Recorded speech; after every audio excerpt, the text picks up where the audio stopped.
The paper was sitting on the kitchen table when I came downstairs that morning.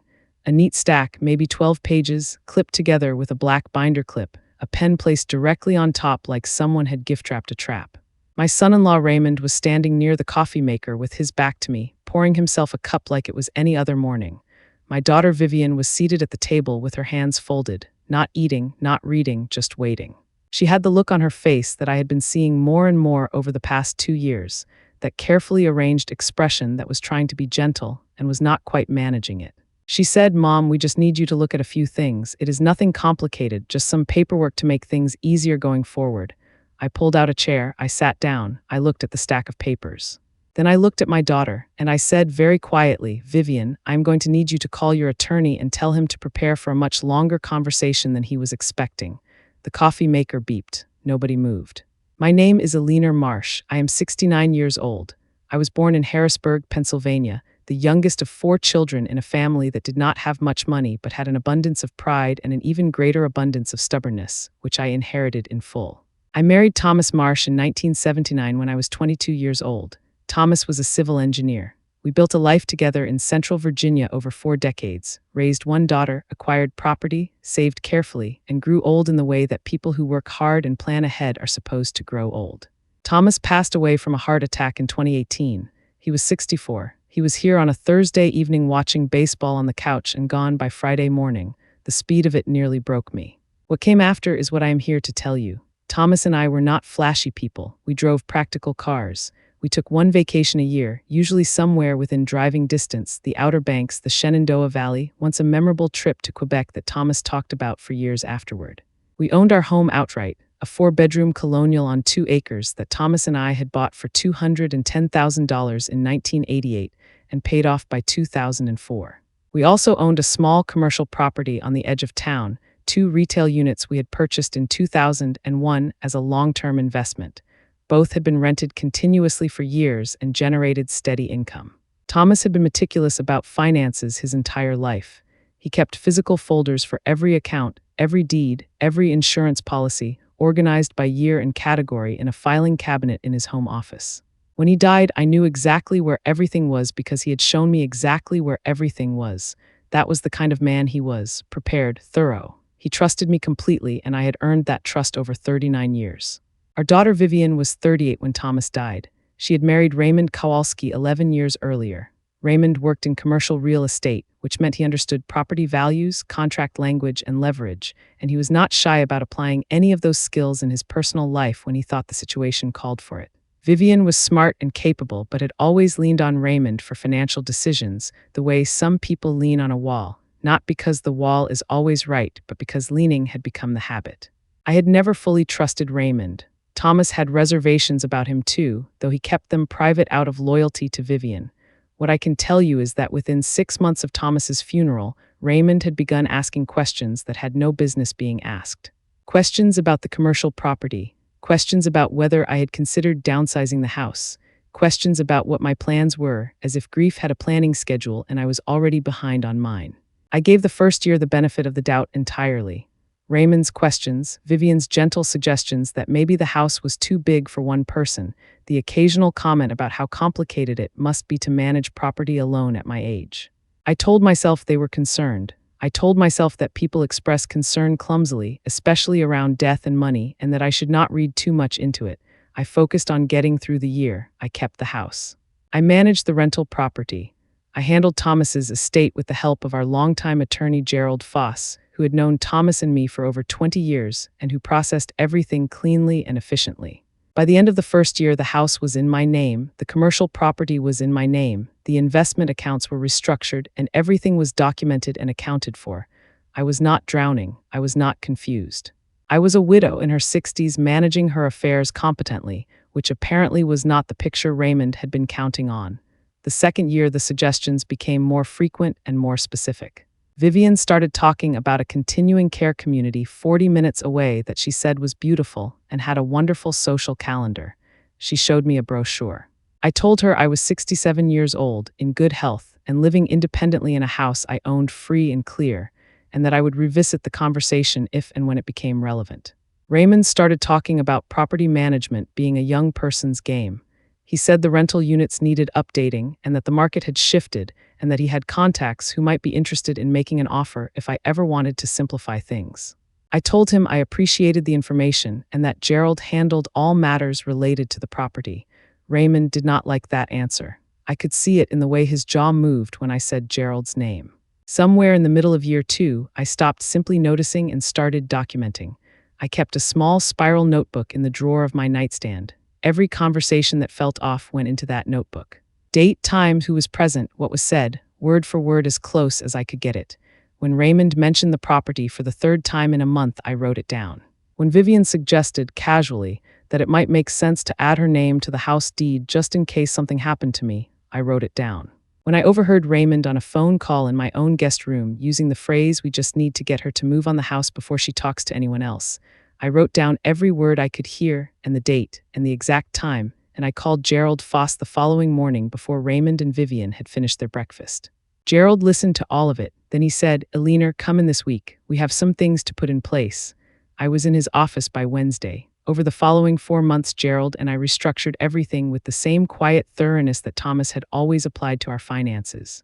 The house went into a revocable living trust in my name with specific successor trustee instructions that Vivian could not override and Raymond had no standing to contest. The commercial property went into a separate LLC that I controlled entirely, with a management agreement that formalized Gerald's firm as the point of contact for any inquiries, which meant Raymond's real estate contacts would hit a wall the moment they tried to go around me. The investment accounts had their beneficiary designations reviewed and updated with precise language. I also established a healthcare directive and durable power of attorney that named my closest friend Patricia Hensley, not Vivian, as my agent for medical and financial decisions if I became incapacitated. Patricia had been my friend for 41 years. She had no financial interest in my estate and understood exactly what I was asking of her and why. Gerald kept the master file. I kept a complete copy in a fireproof safe that Thomas had bolted to the floor of the basement in 2009. I also kept a 3rd copy at Patricia's house in a sealed envelope with instructions not to open it unless I asked her to or unless something happened to me. The kitchen table moment came 8 months after Gerald and I had finished our work. I had known something was coming. The brochures about the continuing care community had reappeared. Raymond had made 2 more comments about the rental property in the preceding month. Vivian had been quieter than usual for weeks, which with Vivian meant she was working up to something. When I came downstairs that morning and saw the stack of papers on the table, I was not surprised. I was ready. I sat down. I looked at the documents. They were a quitclaim deed transferring the house to a joint tenancy with Vivian. A property management agreement for the commercial units that named a company I had never heard of, which I later confirmed was connected to a colleague of Raymond's, and a durable power of attorney that would have given Vivian broad authority over my financial affairs. All 3 documents had signature lines with my name typed beneath them. Vivian said it was just to make things easier. Raymond said it was standard estate planning. I looked at both of them and I said, "I would like you to call your attorney. His name is on those documents and I want him on the phone right now." Raymond looked at Vivian. Vivian looked at her hands. Raymond called the attorney, a man named Doyle who specialized in elder law and had a website full of language about protecting families and honoring wishes. I asked Raymond to put the call on speaker. When Doyle came on the line, I introduced myself and I told him that I was recording the conversation, which was legal in Virginia with one-party consent, and which I had confirmed with Gerald in advance. I told Doyle that I had reviewed the documents on the table and that I would not be signing any of them. I told him that the house was held in a revocable living trust established 8 months ago and that a quitclaim deed would be legally ineffective against it. I told him that the commercial property was held by an LLC and that any management agreement would need to go through Gerald Foss's office. I told him that a durable power of attorney was already in place naming a 3rd party and that a second one could not simply supersede it without my revocation of the first, which I had no intention of providing. Doyle was quiet for a moment. Then he said, "Mrs. Marsh, it sounds like you have counsel." I said, "I have had counsel for 8 months, Mr. Doyle. I have been waiting for this conversation." Raymond set the phone down on the table. He did not pick it up again. Vivian started crying almost immediately. Not the calculating kind of crying, but the real kind, the kind that comes from somewhere underneath the plan, and I sat with that for a moment because she was still my daughter and I was still her mother, and that has never stopped being true regardless of what else is also true. I told her I was not angry. I told her I understood that Raymond had ideas about how things should go and that she had gone along with them the way she had been going along with Raymond for 11 years. I told her that I loved her and that I was not going anywhere and that the house would still be here and so would I, but I also told her, clearly and without softening it more than it deserved, that what had been placed on that table was not concern. It was a transfer of control, and I had spent 39 years building something with her father that I was not going to sign away over coffee on a Tuesday morning. Raymond left the room. He has not spoken to me directly since that day, which suits me fine. Doyle sent a letter to Gerald's office 2 weeks later, suggesting that my estate planning decisions had been made under undue influence from a third party and that my cognitive capacity might warrant evaluation. Gerald responded with my complete medical records showing no cognitive issues, a letter from my physician, the full documented timeline of every financial decision I had made independently over the preceding decade, and a sworn statement from Patricia outlining the nature and history of our friendship. Gerald also included a copy of the spiral notebook, every dated entry, every conversation I had documented word for word over the course of a year. Doyle's office did not send another letter. Raymond quietly withdrew from any further involvement in the matter. Gerald told me afterward that the notebook was the thing. He said most people in my situation feel something is wrong but never write it down. He said the notebook turned a feeling into a record and a record into a case that nobody wanted to take on. That was 2 years ago. I still live in the house on the 2 acres. The rental units are fully occupied and managed cleanly through Gerald's office. I have breakfast on the back porch most mornings when the weather allows, and I have started growing tomatoes in the raised beds Thomas built along the south fence in 2011, which I had neglected for years and have now decided are too good to leave sitting empty. Patricia comes over on Sunday afternoons, and we sit in the kitchen the way we have been sitting in kitchens together since 1983. Vivian calls every week or two. The calls are careful and a little formal, but they are calls, and I answer them because she is my daughter and because I believe that people can move towards something better if they are given the space to do it without being punished forever for the worst version of themselves. Raymond is not part of those conversations. That is how it will remain. I have thought a lot about what I would say to another woman in the position I was in 3 years ago, standing in her grief, watching the people she trusted begin to circle what she had built and waiting to see how much of it they could quietly move before she noticed. Here is what I would tell her: write everything down, not because you are building a case, although you may end up needing one. Write it down because documentation is the one thing that turns your instincts into evidence.